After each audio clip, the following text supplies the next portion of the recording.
as notícias de que a economia está numa recessão, está diminuindo a produção. Então isso por si só já alimenta um pessimismo na economia e que se tenta evitar mesmo que você tenha um processo inflacionário, ok? Vamos agora aí ver esse quadro, né? Saiba mais sobre as origens do modelo de demanda agregada e oferta agregada. Vamos ver aí uma questãozinha aí, mais ou menos, um box com algumas questões históricas para a gente compreender um pouco mais e, enfim, acrescentar conhecimentos adicionais ao que a gente viu aí anteriormente. Agora que temos uma compreensão preliminar do modelo de demanda agregada e oferta agregada, vale a pena dar um passo atrás e considerar a sua história, né? Então, qual é a história desse modelo de demanda agregada e oferta agregada? Como se desenvolveu esse modelo de flutuações no curto prazo? A resposta é que o modelo, em grande medida, ele é um subproduto da Grande Depressão da década de 30. Portanto, é um modelo que nasce lá no auge de uma das maiores crises já registradas na sociedade capitalista. Economistas e formuladores de políticas da época ficaram confusos sobre o que causara tal calamidade e indecisos sobre como lidar com ela. Em 1936, o economista John Maynard Keynes publicou um livro intitulado Teoria Geral do Emprego, dos Juros e da Moeda, que procurou explicar justamente as flutuações econômicas de curto prazo, em geral e mais especificamente a Grande Depressão. Então, o Keynes, que é considerado um dos maiores economistas do século XX, foi aí, digamos, o pai fundador dessas flutuações econômicas de curto prazo e também um dos grandes fundadores dessa grande área da economia que é a chamada macroeconomia. A principal mensagem, então, de Keynes era que as recessões e depressões elas podem ocorrer por causa de uma demanda agregada inadequada por bens e serviços. Então, na visão de Keynes, qualquer recessão ou depressão tem na sua origem um problema de demanda agregada.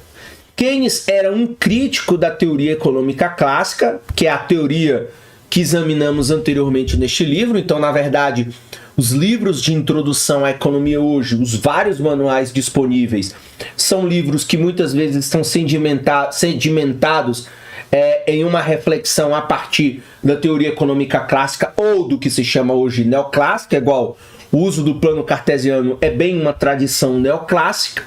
Então veja porque ela só era capaz de explicar os efeitos de longo prazo das políticas. Então, Keynes criticava a teoria econômica clássica porque ela não explicava o curto prazo, ela só explicava o longo prazo e outra, como se o longo prazo fosse um encontro perfeito da economia com as suas expectativas. Alguns anos antes de publicar sua teoria geral, Keynes escreveu o seguinte sobre a economia clássica: o longo prazo é um guia enganoso para as situações presentes. Então, o longo prazo é um guia enganoso para as situações presentes. No longo prazo, estaremos mortos.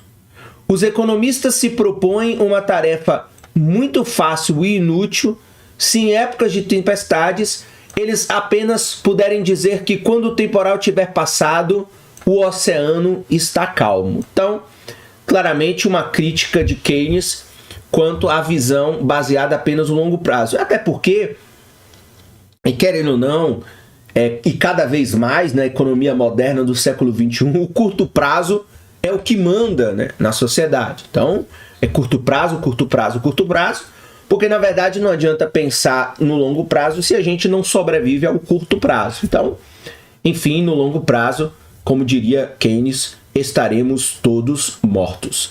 A mensagem de Keynes era dirigida aos formuladores de políticas e também aos economistas. Então, enquanto as economias do mundo sofriam com o elevado desemprego, Keynes defendia políticas para aumentar a demanda agregada, incluindo os gastos do governo em obras públicas.